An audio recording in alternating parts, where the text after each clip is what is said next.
Everybody, welcome back. Today we're going to make a seemingly difficult meal, duck, into an everyday feast. And wait till you see all the meals we get out of this one little bird.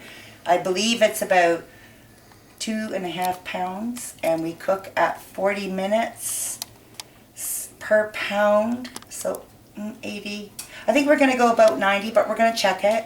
So what you want to do first, everyone's always worried about the fat on the duck. It's a good fat, it's not a bad fat. So I'm going to leave it intact, but what I'm just going to score lightly. That was a little too hard. Just break the skin up a little bit, because we're going to put a lot of sea salt in here.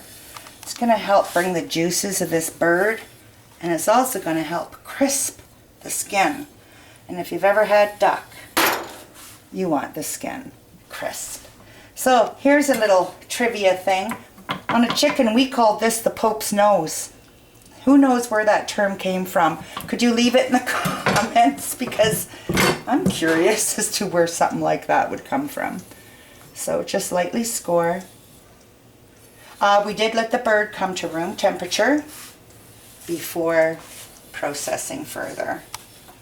Just lightly here. On the leg, I'm just going to cut it in just a wee bit, and that's going to help this cook just a little bit faster without drying out the breast, because you don't want to dry the breast out. So, what we're going to do, I'm just going to take some of this beautiful aromatic thyme, and I'm just going to put it into the cavity.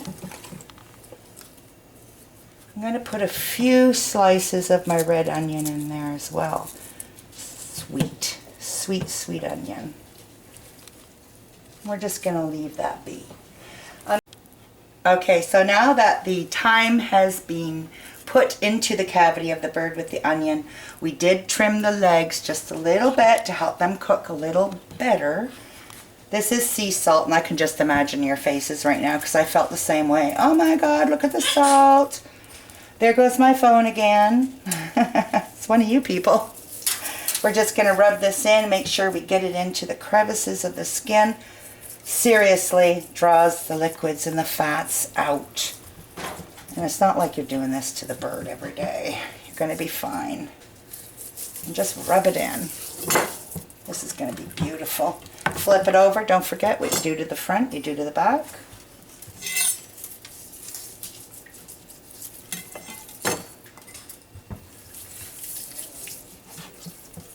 Just like that. This was somebody's beautiful duck one day, and now it's going to be our beautiful duck meal. And extras. Okay, into the pan. I got some sanitizing to do, obviously, and I'm going to cook this at 425 for 30 minutes, and then we'll come back and we'll take a... Hi, welcome back. So it's been in the oven at 425 for 30 minutes. We could have probably went for 40, but that'll be fine. So it's looking good. It's crisping up. Look at this. Ow, don't do that.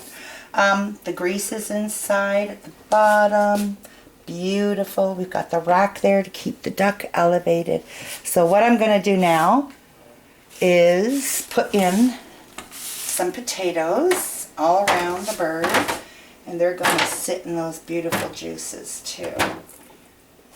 And I've got them sprinkled with a little bit of thyme to match the flavors in the bird. Could have actually waited for this because I got to flip them over.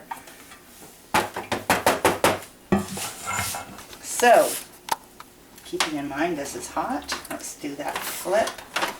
The juices are coming out. There we go. So, now I'm just going to cook this for another 30 minutes. I'm going to actually first put a little bit of citrus onto the bird. I don't want a lot. I had about 2 tablespoons in there. I don't want it all on there. I just want a little hint of flavor. And I'm going to add in some red onion.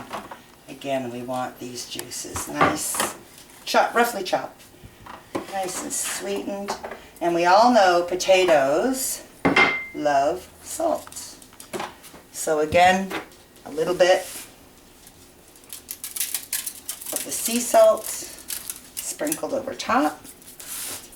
I'm going to put this back in for 30 minutes. I might do another flip so that the breast side is up for the remaining of the cooking. So I'll come back in 30 minutes and we'll have a look. I will be also probably in 10 minutes coming back just to flip the potatoes, turn them a little bit, just to keep them coated in the nice duck grease. Okay, see you in 30. With some of the juices as it was going. I'll just bring this over. It's awkward. So the duck needs to rest. I'm going to put a little, look at it, it's beautiful. Look how crispy that skin is, and can you hear that? Oh, it's beautiful. So what I'm going to do is I'm going to put the potatoes back in the oven and I'm going to roast them up, get them all nice and crunchy. At the 450, let's just finish them off. When I come back to take them off and plate them on the platter for dinner, I've also got some asparagus steaming, and we will present that with the duck and the potatoes and then call the boys in for dinner. Okay, so I'll bring you back when the potatoes are done and going on the platter, and then we'll just quickly clean up the pan and save all these beautiful juices. See you shortly.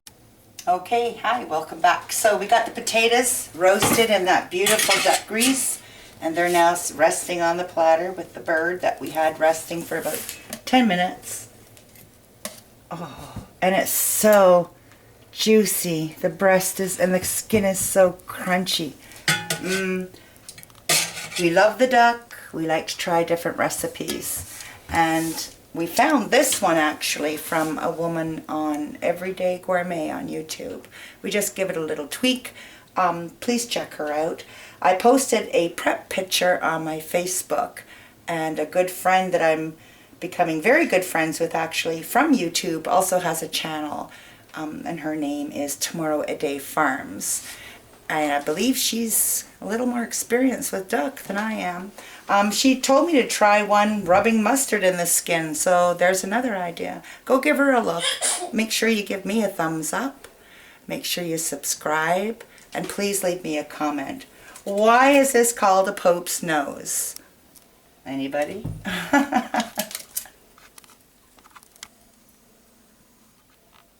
Again, thanks for watching. I'm going to serve this up to the guys. See you later. Okay, so dinner's done. That duck was awesome. So we're going to go ahead, use the rest of it, the carcass, leftovers, and the raw neck is in there. I had some celery that was getting ahead of me, so I threw it all in there. I put, just shy of a 1/4 cup of my white vinegar. Help the bones break down, because I'm going to boil that. No, I'm not going to boil. I'm going to roast this for 2 days instead of 3, because it is only the one carcass. But you wait and see how rich this broth is going to be. That video's coming up next.